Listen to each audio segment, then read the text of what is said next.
sei que às vezes a pessoa entra num trabalho e ela trabalha lá atrás de uma máquina ou no atendimento com as pessoas e ela não tem como parar 10 minutinhos, ir lá esquentar a marmitinha dela e comer seu frango, sua batata doce, os legumes, enfim, porque ela simplesmente não tem aqueles 10 minutos. Então, o que a gente pode fazer? Lembra que a nossa dieta precisa ter uma quantidade de proteína, uma quantidade de carboidrato e uma quantidade de gordura? Aí é onde entra o suplemento. O suplemento aí vai facilitar a vida de vocês. Eu mesma agora, antes de vir começar essa live aqui, eu cheguei em casa e eu não tive tempo de comer. Ou eu comia ou eu preparava aqui pra falar com vocês. Então, o que eu fiz? Eu comi uma fruta, uma fonte de carboidrato, e tomei uma dose de proteína.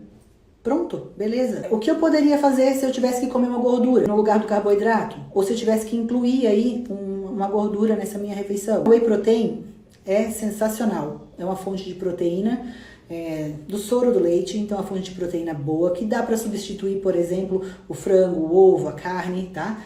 Não sempre, né? A gente tem que oscilar isso aí, mas pelo menos 2 vezes no meu dia, ao invés de comer o frango, comer a carne, eu tomo proteína, tá?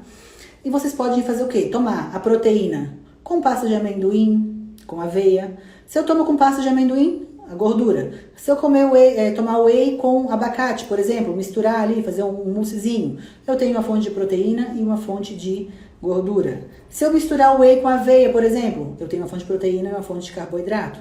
Se eu misturo o whey com frutas, uma fonte de proteína e uma fonte de carboidrato, tá? É muito mais simples do que parece.